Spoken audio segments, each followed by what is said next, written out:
1990년대에 한국에서 댄스 가수로 유명했던 한 가수가 군대 입대를 앞두고 미국에 들어와 시민권을 취득하고 군대를 기피하는 그런 사건이 있었습니다. 그 일로 인해 가지고 대한민국 법무부에서는 입국 금지 조치를 이렇게 내렸는데 지금까지 20년이 넘도록 한국 땅을 밟지 못하고 있죠. 그래서 소송을 해서 대법원에서는 2번이나 이미 승소 판결이 났지만은 LA 영사국에서는 계속해서 비자를 거부하고 있습니다. 대한민국 국민으로서 가져야 될 그런 기본적인 의무가 있는데 교육의 의무, 근로의 의무, 납세의 의무, 그리고 국방의 의무 해가지고 4대 의무, 오늘날은 환경보존의 의무 해가지고 5대 의무를 이렇게 지키도록 하고 있습니다. 그 중에서도 이 국방의 의무에 대해서는 조금이라도 부정이나 비리가 있을 때에 한국 사람들은 아주 민감해요. 가혹할 정도로 비판을 합니다. 특히 사회적으로 공인일 경우에는 그 국방의 의무에 대한 결격 사유가 아주 치명적인 그런 이유가 됩니다. 물론 우리가 남북으로 분단되어 있는 그런 현실 때문이기도 하지만은 국민적인 정서를 자극하기에 가장 좋은 그런 이데올로기적인 그런 문제이기 때문에 더욱 심하죠. 제가 이 이야기를 서두에 내는 것은 어떤 누구의 잘잘못을 따지려고 하는 것이 아니라 한 나라의 국민으로서 권리를 보장받기 위해서는 또한 국민으로서 지켜야 될 의무가 있다라는 것을 말씀드리는 것입니다. 또 나라마다 그 나라가 중요하게 생각하는 그런 국민의 의무가 있어요. 그래서 그것을 잘 지켜야 그 나라의 국민으로서 합당하게 살아갈 수가 있다라는 그런 말씀입니다. 오늘 본문 27절 말씀에서도 사도 바울은 빌립보 성도들에게 이렇게 명령하고 있습니다. 오직 너희는 그리스도의 복음에 합당하게 생활하라. 우리가 지난주에 말씀을 통해서 사도 바울이 삶과 죽음 그 사이에 두 벽 사이에 끼어 있다. 그래서 내가 어떤 것을 선택해야 될지 모르겠다라고 이렇게 고민하는 말씀을 살펴보았잖아요. 바울은 결국 이 그리스도의 복음을 위하는 그 삶을 위해서 살아남는 길, 삶의 길을 선택하게 됐고 또 그것을 바라고 기도했습니다. 그리고 난 다음에 이어지는 오늘 본문에서는 빌립보 성도들에게도 이 그리스도의 복음에 합당하게 좀 생활해라 라고 이렇게 명령을 하고 있습니다. 이 합당하게 생활하라라고 하는 이 말씀의 명령의 그 의원에 따져보게 되게 되면은 시민으로서 그 의무를 다해라, 시민의 의무를 다해라라는 그런 뜻이 됩니다. 이는 당시 빌립보라고 하는 이 도시에 사는 로마 시민권자들에 대해서 예를 들면서 설명을 하는 거예요. 빌립보라고 하는 그런 도시는 로마의 속국이었어요. 로마의 식민 도시였는데 당시 로마에서 군대를 퇴역한 그런 군인들이 그 빌립보에 이주해가지고 정착하여 살았기 때문에 많은 그런 로마인들로 빌립보가 채워졌습니다. 또한 빌립보에 사는 원주민들 중에서도 로마의 모든 정책과 또 그 모든 일에 적극적으로 협력하는 사람들에게 시민권을 주어가지고 이렇게 살게 했습니다. 이렇게 시민권을 받은 사람들은 로마 본토 시민과 아주 동등한 그런 대우를 받았고 로마 시민으로서의 모든 권리를 다 누리고 살았습니다. 그렇기 때문에 로마 시민이라고 한다면은 그들은 아주 대단한 자부심과 명예를 가지고 살았다고 하는 거예요. 그 일에는 로마 시민으로서 이런 권리를 누리기 위해서는 또 그에 합당한 로마 시민으로서의 의무를 다하면서 살고 있었거든요. 그것을 예를 들어 가지고 오늘 바울이 설명하고 있는데 이 이야기를 한다고 그래 가지고 바울이 로마 시민권에 대한 그런 어떤 자부심 그걸 어떻게 더 높이려고 하는 이야기는 아니에요. 빌립보 성도들 중에서는 대부분의 사람들이 당시에 이 로마 시민권을 가지지 못한 그런 일반 백성들이거나 아니면 노예나 이런 신분의 사람들이 많았거든요. 하지만 이 빌립보 성도들, 이 그리스도인들은 로마 시민권보다도 더 값지고 귀한 하나님 나라의 시민권을 가진 하나님의 백성들이었어요. 그래서 하나님의 나라의 시민은 하나님의 시민으로서의 그런 자부심과 함께 그 권리를 누리기 위해서는 그 의무를 다해야 된다라는 이것을 강조하고 싶은 것입니다. 여러분, 어떤 사회든지 사람이 가진 고유한 권리는 있어요. 그 권리는 항상 그가 속한 또한 사회나 조직에 의해서 또한 제한받게 되어 있습니다. 자유가 없는 그런 감옥 안에서도 사람들은 기본적인 인권이 있습니다. 이런 인권, 그런 권리를 누리기 위해서는 또한 그 안에서 지켜야 되는 그러한 자기의 의무를, 규칙을 다 할 때에 그런 권리가 주어진다라고 하는 것이에요.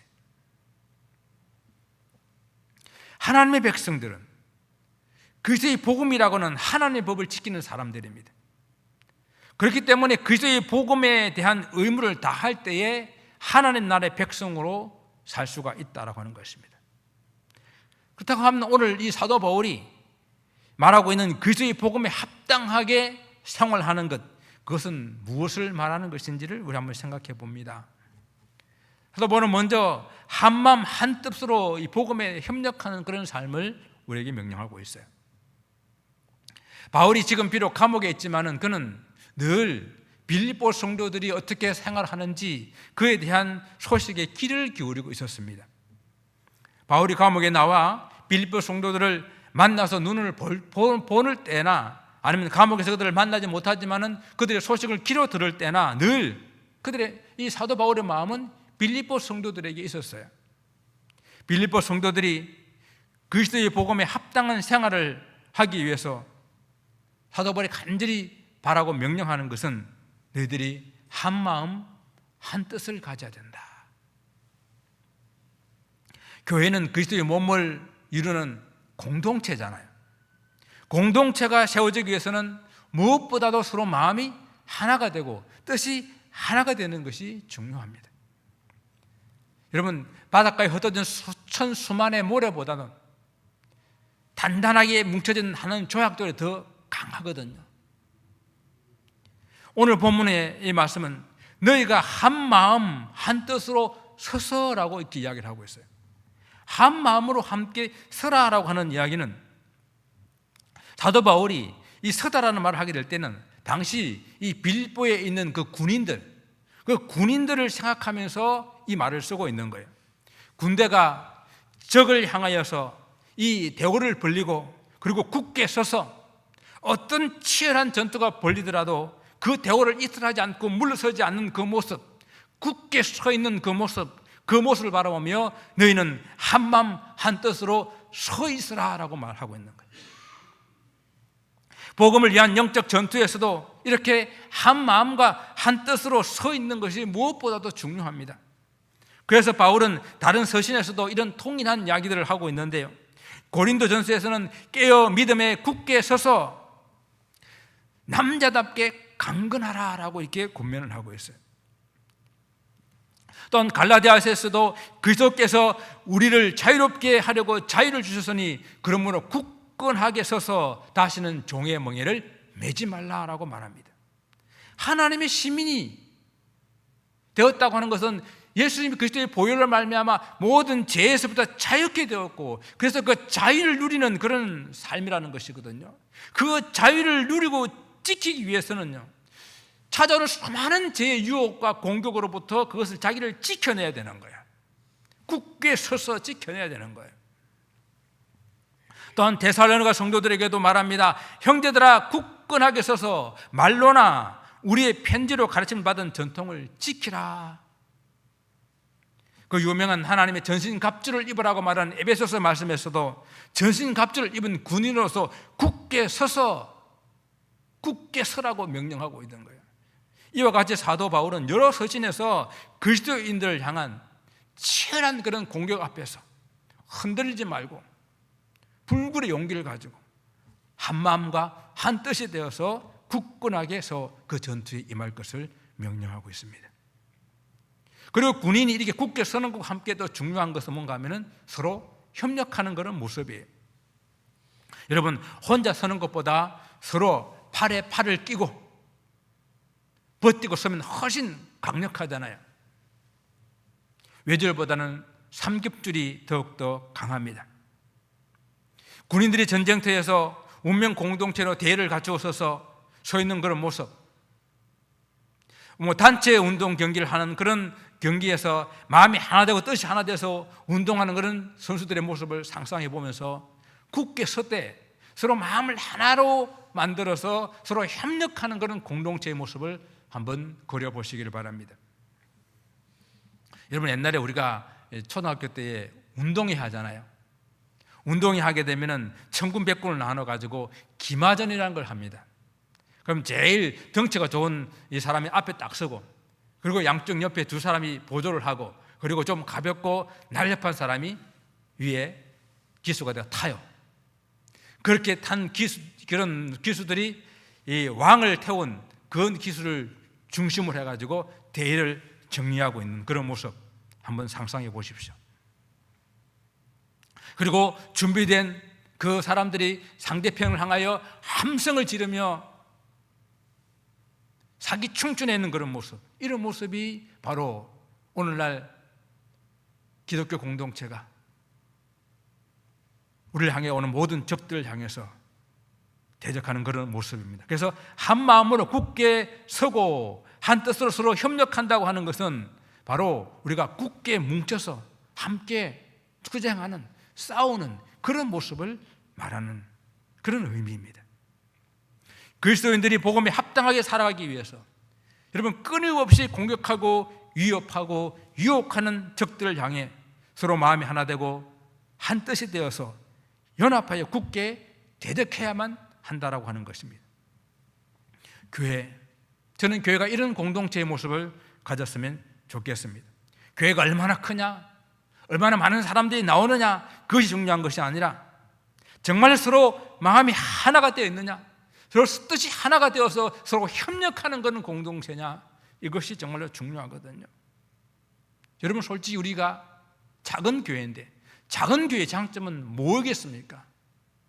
우리끼리 서로 마음이 하나 되고 뜻이 하나 되어서 정말 가족같이 서로 하나 협력하는 그런 공동체가 될 때에 이 작은 교회의 장점이 있지 않겠습니까? 우리가 같은 운명 공동체라는 그런 마음으로 하나가 되어서 서로 협력하여 하나님의 나라, 하나님의 교회를 세워나갈 수 있기를 바랍니다. 아멘이 없어요. 우리는 한 팀이에요.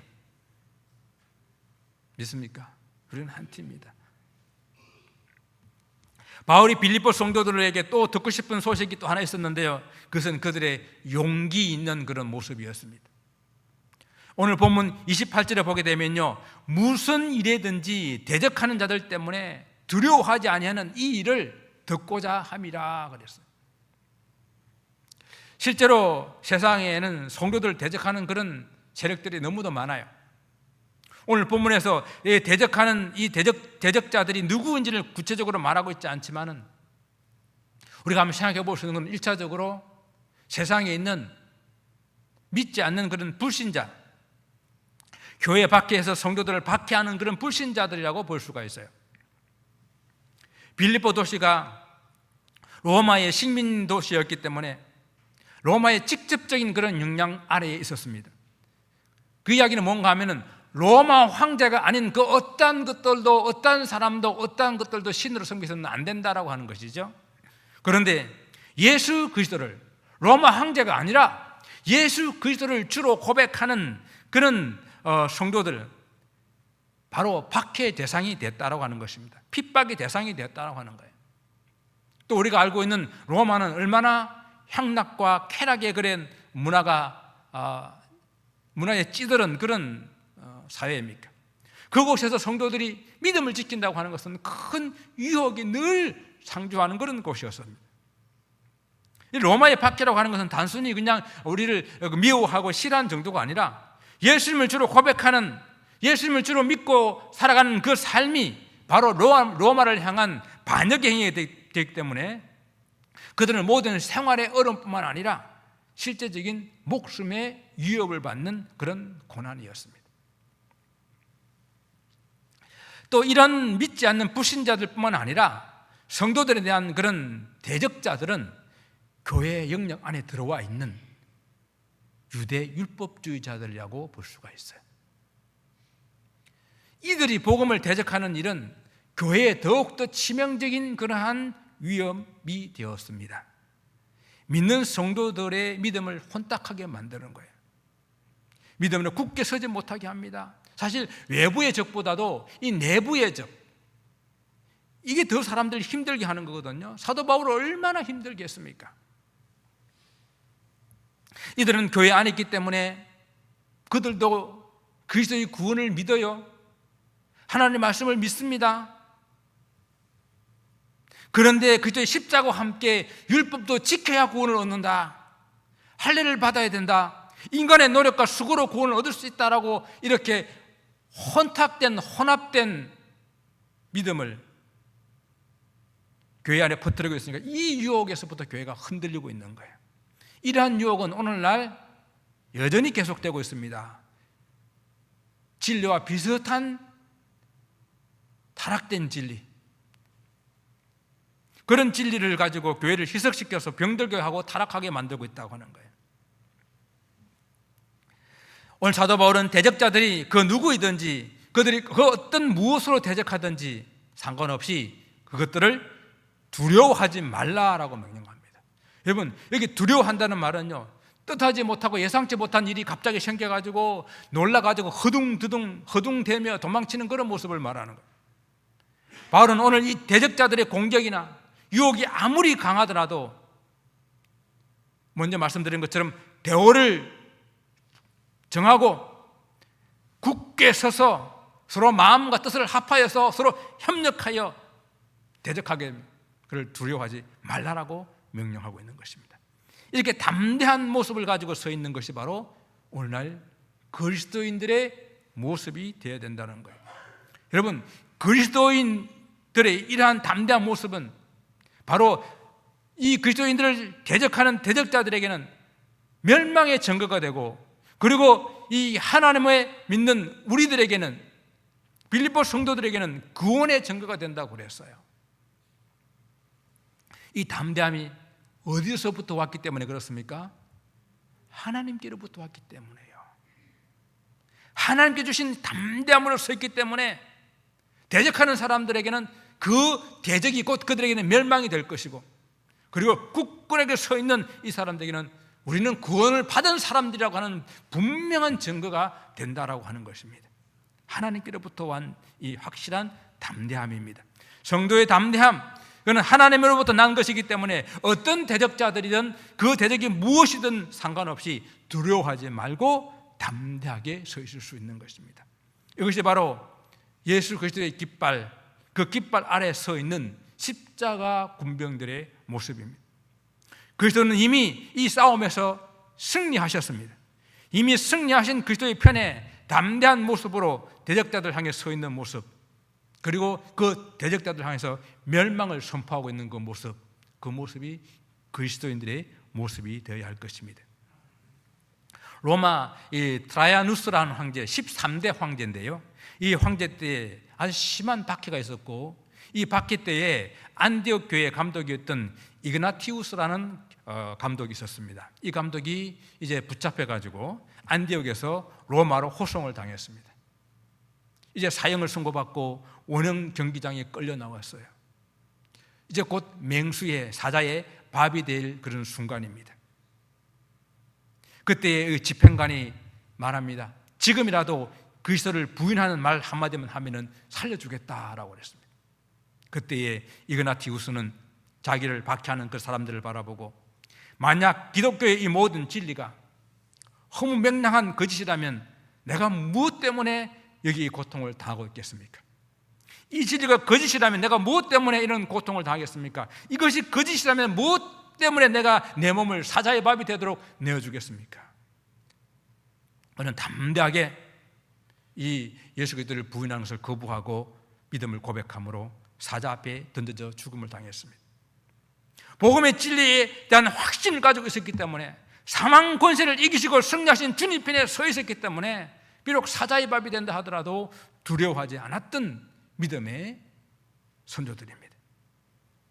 이미 사망 권세를 이기신 주님의 십자가의 깃발 앞에 서 있는 성도 여러분, 주님의 이름으로 담대히 선포해야 됩니다. 사망아, 너의 이기는 것이 어디 있느냐? 너의 쏘는 것이 어디 있느냐? 사망에 쏘는 것은 죄요, 죄의 권능은 율법이라. 사망아, 우리 인생의 가장 두려움의 존재가 뭡니까? 죽는 것이잖아요. 죽는 것. 그러나 담대하게 선포하기를, 그것이 지금 어디 있느냐? 이미 우리 예수 그리스도께서 말미암아 승리를 주신 하나님, 그 하나님의 사망의 권세를 이겼었기 때문에 우리는 감사한다 고백하고 있는 것입니다. 사망의 문제가 해결되면은 더 이상 두려울 것이 뭐가 있어요? 다 따지고 보면 죽을까봐 두려워하는 거 아닙니까? 그런데 그 문제가 해결되고 나면은 두려울 것이 없는 것입니다. 그러므로 견실하여 흔들리지 말고 주의 일에 서로 협력하는 그 하나님 나라를 함께 세워가는 성도들이 되시기를 바랍니다. 그리스도의 복음에 합당한 생활을 하기 위해서 가장 힘들고 어려운 것은 아마 이 세 번째의 명령이라고 생각합니다. 오늘 본문 29절에서 이렇게 말합니다. 그리스도를 위하여 너희에게 은혜를 주신 것은 다만 그를 믿을 뿐만 아니라 또한 그를 위하여 고난도 받게 하려 하심이라.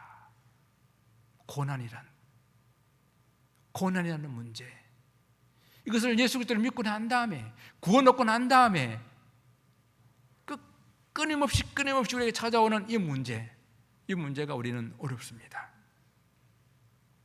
하나님의 은혜를 받은 자, 즉 구원을 받아 하나님의 자녀가 된 성도들은 그리스도를 위해서 고난도 받아야 된다라고 말씀합니다. 이 명령은 앞에 두 명령을 지켰기 때문에 오는 결과일 수도 있어요. 즉 성도들이 한 마음 한 뜻이 되어서 굳건하게 서서 원수를 대적하고, 무슨 일이든지 어떤 대적이든지 간에 두려워하지 않고 담대하게 그들을 대적하며 살아가게 될 때에 반드시 성도의 삶에는 고난이라는 것이 따라오게 된다라고 하는 거예요. 여러분, 성도들이 이렇게 한마음 한뜻이 되어서 견고하게 서 있을 수 있는 것도 사실은 담대하게 이 원수를 대적할 수 있는 것도 우리가 이미 사망 것을 이기신 예수 그리스도를 믿게 하신 이 하나님의 은혜거든요. 그런데 이 놀라운 은혜를 받은 성도들의 삶 가운데에 예수를 믿는 것과 함께 우리는 고난이라는 이 문제에 대해서 늘 생각하면서 어떻게 하면 내가 주님의 참된 고난에 동참하는 삶을 살 것인가 생각해 봐야 되는데요,